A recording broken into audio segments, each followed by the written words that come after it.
Punjab foods Berlin کی Pakistani community کے لیے ایک اور فخریہ پیشکش۔ پنجابی ذائقہ ریسٹورانٹ کا آغاز کر دیا گیا۔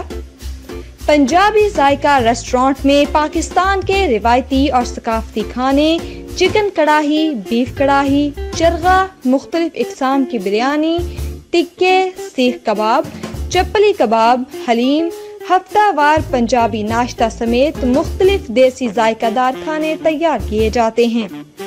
پنجابی ذائقہ ریسٹورانٹ میں شادی بیاہ، سیاسی تقریبات سمیت دیگر پروگرامز کے لیے 100 سے زائد افراد کے لیے بہترین انتظامات موجود ہیں۔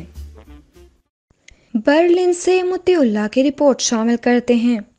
پاکستان جرمن پریس کلب کے چیئرمین ظہور احمد نے پاکستانی سفارت خانہ برلن کے سابق پریس اتاشی غلام حیدر کے اعزاز میں عشائیہ کا اہتمام کیا۔ عشائیہ کی تقریب میں یونان پریس کلب کے سینئر صحافی آج ٹی وی کے نمائندے احسان اللہ کو خصوصی طور پر مدعو کیا گیا۔ تقریب میں پریس کلب کے ممبران اور ادبی تنظیموں کے نمائندوں نے خصوصی شرکت کی۔ عشائیہ کی تقریب میں غلام حیدر کی آمد پر گلدستہ پیش کیا گیا اور گرم جوشی سے ان کا استقبال کیا گیا۔ چیئرمین ظہور احمد نے غلام حیدر کی خدمات پر انہیں خراج تحسین پیش کرتے ہوئے کہا کہ ان کا کردار پاکستانی کمیونٹی میں سفیر کی حیثیت رکھتا ہے۔ انہوں نے جرمنی میں رہتے ہوئے حقیقی طور پر پاکستان کی نمائندگی کی۔ پاکستان جرمن پریس کلب سے لے کر کمیونٹی کے افراد کو مناسب وقت دیا اور ان کی حوصلہ افزائی کرتے رہے۔ پاکستانی سفارت خانہ برلن کے سابق پریس اتاشی غلام حیدر نے پاکستان جرمن پریس کلب کے ممبران کا عزت افزائی پر شکریہ ادا کرتے ہوئے کہا کہ پریس اتاشی در حقیقت حکومت اور عوام کا نمائندہ اور ترجمان ہوتا ہے۔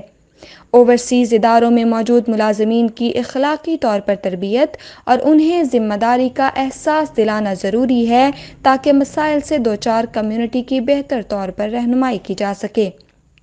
اس موقع پر عارف نقوی، سرور غزالی نے غلام حیدر کی خدمات کو خراج تحسین پیش کرتے ہوئے کہا کہ پاکستانی سفارت خانے میں چند ہی ایسے افسران تعینات ہوئے ہیں جنہیں کمیونٹی ہمیشہ یاد رکھے گی۔